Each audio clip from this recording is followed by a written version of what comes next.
guys! Welcome back to my YouTube channel. Our video for today is clearing operation po tayo ngayon mga kasolid. Dito po tayo sa Roa Street po. Kasama po natin mga taga Highway Division 1 Flood Control 1 headed by Chief Engineer Bernard Nadonga. So ito kasama natin ang ating Engineer Joseph, Sir Cesar Dizon, Sir Ray Manalo, Foreman Tatay Jose. So yun, ito po isa pong lamesa po ng nagtitinda po ng isda na nasa bangketa po, nasa sidewalk mga kasolid. So plinashing to kanina ng mga taga Flood Control 1. So ito, bibigyan na yata ng notice ni engineer. Antayin lang natin kung ano magiging dito. Ano yung magiging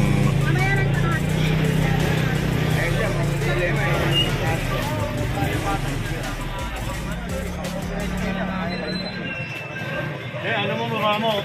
Pagpalit tayo namin para may pasok. Ano na lang. Pasok natin. Tanggalin niya na muna yung mga paninda. so, pinatatanggal na nga ba yung mga paninda.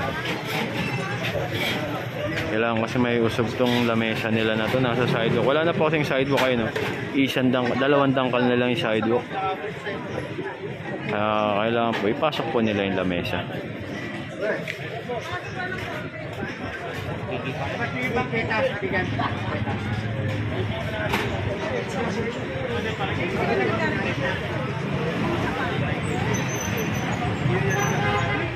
Pinatatanggal po yung mga paninda nila.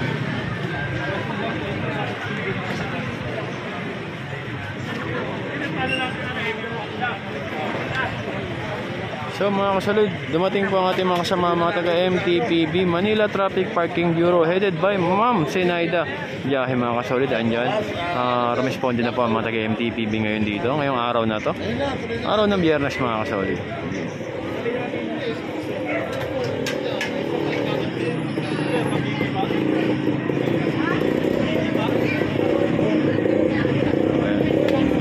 Sana sa mga residente sumunod na lang po.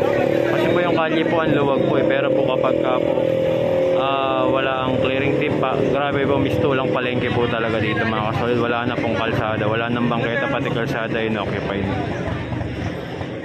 Kaya ngayon andito ang clearing team para paluwagin ang kalsada.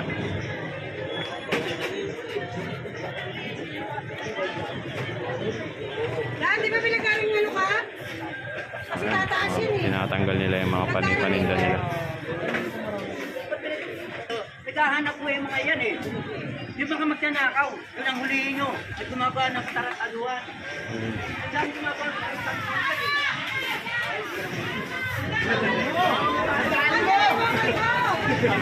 Paghahanap mo lang yun. Inaayos lang natin. Hindi namin ginugulo. Inaayos lang.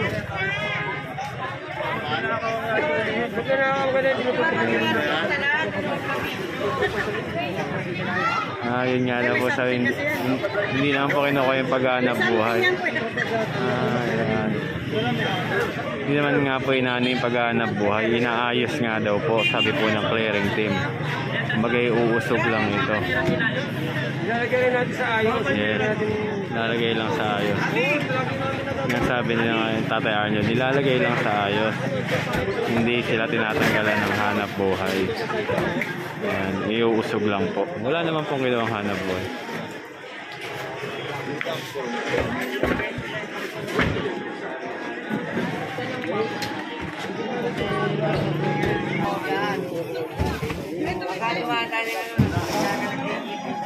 Sinip na sinip. Dami ipis. Banyera. Lagayan na stand. Dami ipis. May talito na sa kabilang pwesto. Patong natin dito. Patong natin dito. Inausog na nga po nila.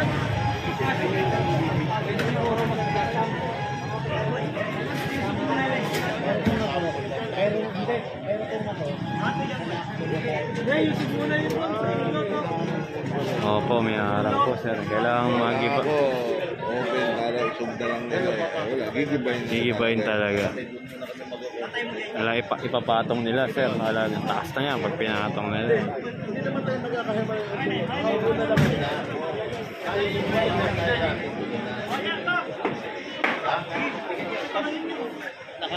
Paikutin ko na yung...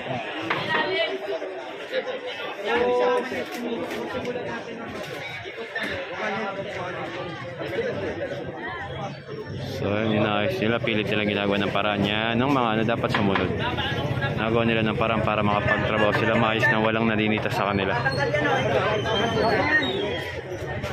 So ayan, sana lahat ganyan po.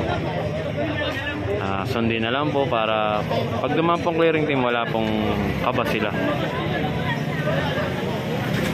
So ayan, tuloy-tuloy lang mga sir. Yan, tama yung gawa ng paraan para may ayos ang kanilang lamesa.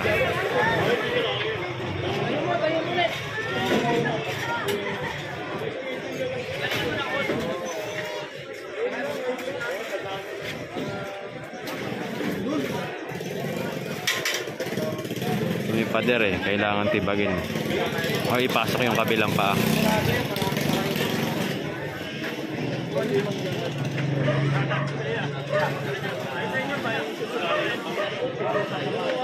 Nakita po dito.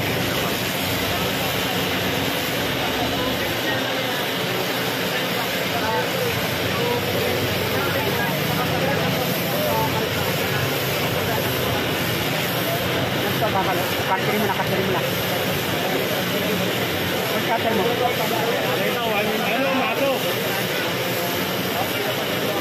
Ang kasama natin, Sir Cesar Dizon ha. Isa sa ating namumuno rin ngayong araw na to.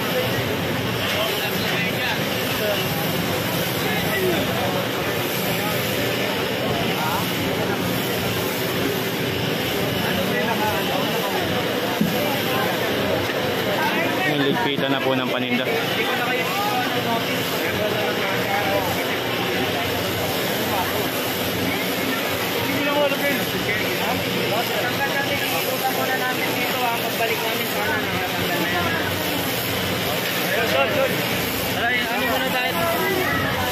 So ayun, kusa silang magtatanggal pero iikutan natin din ngayong araw na to.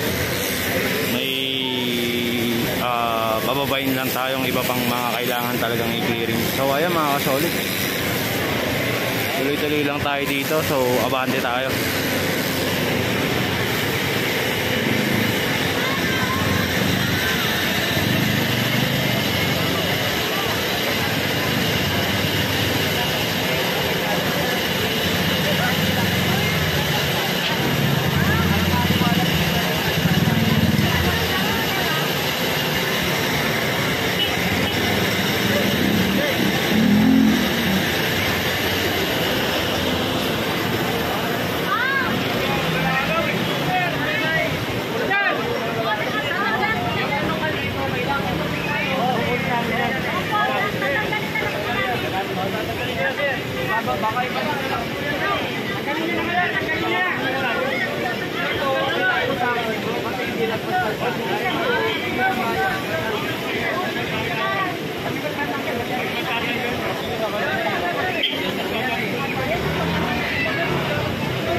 Hindi po talaga kasi dapat maglalagay. Okay na po yung ito. Kasi pagbalik po namin dito at nakita ulit namin. Pagbalik nyo sir, pag nakita mo. Kasi lahat ng mga nandito dinaanan namin. Nanggalit, tapos kayo hindi kayo magtatanggal. Para patas na Hinilayin namin yan. wala tayong ano eh. Yun lang po, ang gusto natin baliwala ang pagmamahal dito makikita niya ang ganda ng rohan. Diba? Salamat sir ha. Salamat po. So ayun, kasama na rin po natin ngayon ang ating mga kapulisan, mga kasolid na naka-escort po sa atin. Sir Ray Manalo, kasama rin natin yan.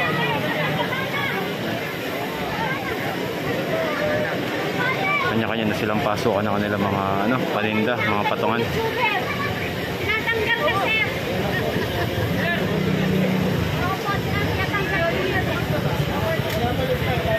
Ay, hindi na ho. Talagang promise. Kaya ka naman kung kami nung trapal lang nasa ibabaw o kami. Wag lang na nakagulo. Okay? Wag lang kasi bakit lang.